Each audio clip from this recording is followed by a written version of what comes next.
Are you ready for it?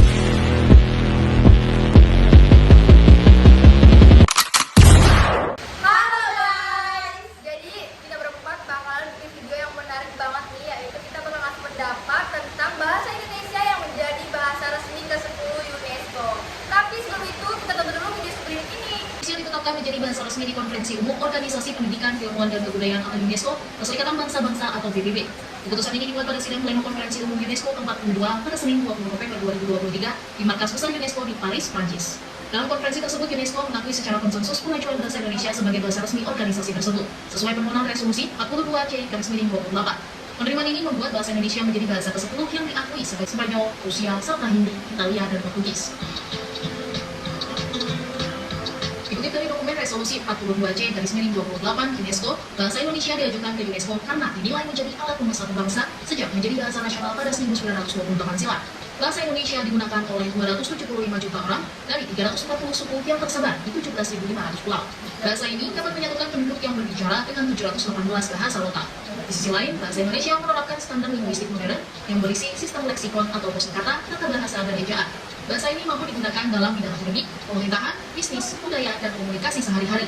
Dengan adanya pengakuan bahasa Indonesia sebagai bahasa resmi pada Konferensi Umum UNESCO, dapat menyambit penyebaran informasi, mendorong inklusivitas, menumbuhkan pemahaman dan apresiasi terhadap bahasa dan sastra, serta memperkuat kerjasama UNESCO.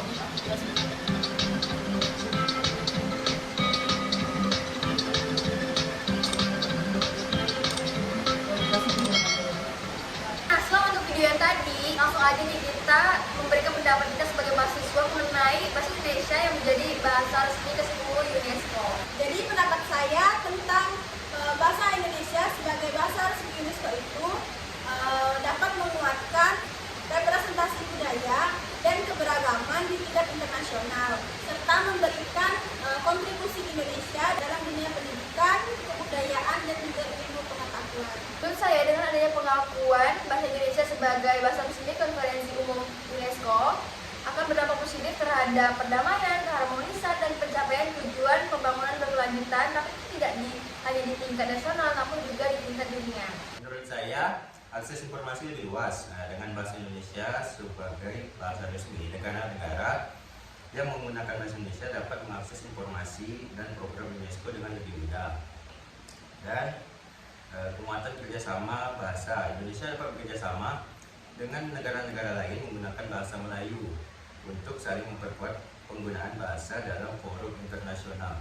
Nah, kesimpulan dari penetapan bahasa Indonesia sebagai bahasa resmi UNESCO adalah peningkatan kerjasama dalam perdagangan serta komunikasi antar negara yang dapat memberikan manfaat ekonomi dan budaya yang signifikan bagi Indonesia dan komunitas internasional. Oke, jadi sekian pendapat kami berempat. Terima kasih.